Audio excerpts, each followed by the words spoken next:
And also, it's also in terms of storytelling a variation on the previous Dracula stories, because in the Gary Oldman version, it's of course that he believes her to be the reincarnation of his dead wife, right? Yes, which I don't know if that idea was used like over 50 years ago in the movie called Blacula, because oh yeah, this Blaxploitation movie, and I haven't seen it, but oh man, maybe I should catch up with it. I heard about it classic. oftentimes. Yeah. I mean, people laugh at it because it's a Blaxploitation film, but it hits heavy because part of the film is like, okay, this Count Mamalwaldi, he wanted to end the slave trade, and Dracula, he was like, no, slavery has its merit. He's all posh and unapologetic about it. And then, a fight ensues and he curses, the Count, and say, I shall name you Blacula. And when his wife is left to die, so he comes back in the 70s, and he sees this woman played by the same actress, Vanetta McGee. She is like the reincarnation of his wife, Aluva. So there is that correlation between fucking Francis Ford Coppola's Dracula and Blacula. And Blacula came first. Yeah, Blacula came first in 1972. Yeah. And it is a tragic love story, just like Coppola's Dracula. And, it went over a lot of people's head. They probably never heard of Blacula. Except for, people like Quentin Tarantino. Yeah, sure. And the Black demographic, back Gen Xers and baby boomers. But people will watch, through the lens of someone who's seen Blacula, it's like, oh, this shit is in some ways it ripped off Blacula's, theme, like that ill-fated romance, and of course that's the reincarnation thing is not from the Bram Stoker novel, isn't it? Gogo I don't think so. Not that I know of.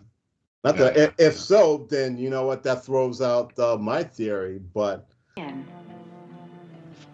we are of the Ibani tribe, you and I, northeast of the Niger Delta.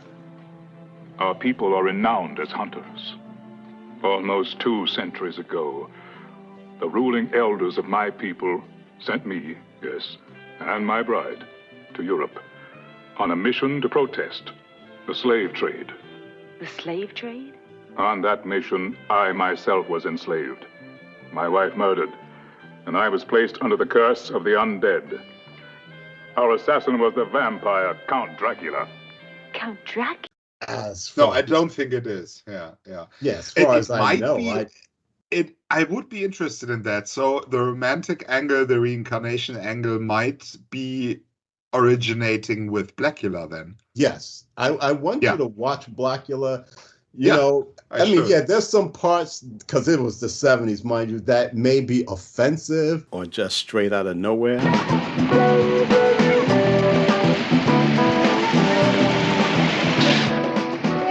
Hey, Danny, take a look at that fag. Yeah, I'm looking. Isn't that the one? Sure looks like the one. How can you tell? They all look alike. But if you look at the film through its natural context, you'll say, oh, there was an interesting, love story there. And it was very progressive without the usual stereotypical tropes that came from Blaxploitation films. But, I will always watch films and grade them on their own terms, definitely. Yes. In their own context. That's the best way to do it, grade them. Yeah. Even those that are politically incorrect or offensive. I mean, it was the sign of those times, You can't... I mean, I'm always like, when I see something that, sometimes I would, if we were speaking in ratings like that, how many points out of 10? Sometimes I would give 8 out of 10 to a movie and then to another one as well, which I like way better personally. But I saw the other movie for what it was, like an achievement in what it wanted to do and achieve and within its context. And I can always appreciate that, whether it resonates with me personally or not. So, yeah. Yeah, I mean, you can't. I think Blacula might be very interesting. I will have to look where I can find it. Yeah. Yeah, I mean, you could definitely find it on. It's funny because Amazon Prime Video, I think around this time, near Black History Month, they would stream Blacula, Foxy Brown, those blaxploitation films, stream it for free, especially if you're a subscriber. It's a sequel, I guess. Damn, that's a good hit. I mean, yeah, the sequel, Scream Blacula Scream, I mean, it paled in comparison to the first one, but I mean, it has some interesting scenes like, well, I don't want to really spoil it, but it's like a small scene where he's being accosted by, these two brothers, because, he wearing a long cape because he's the count, and they're calling him a faggot and everything like that. And he said, because that great William Marshall, who plays Blacula, bless his soul, he says, why, after all, because he's very erudite. He says, after all these centuries and years, why is it that we still mistreat our sisters? Like mistreat, because I guess they were pimps or whatever.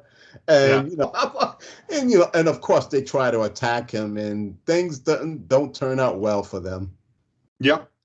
And of course, the noteworthy comparisons between Francis Ford and you know what, with Hollywood making all these revivals and sequels and legacy sequels, I hope they don't do a revival. I mean, no, they can't do a revival. I hope they don't do a reboot of Blacula. Leave it as it is, buried within that era. Because Hollywood has a habit of rebooting and requeling and legacy sequeling every fucking movie that comes out nowadays.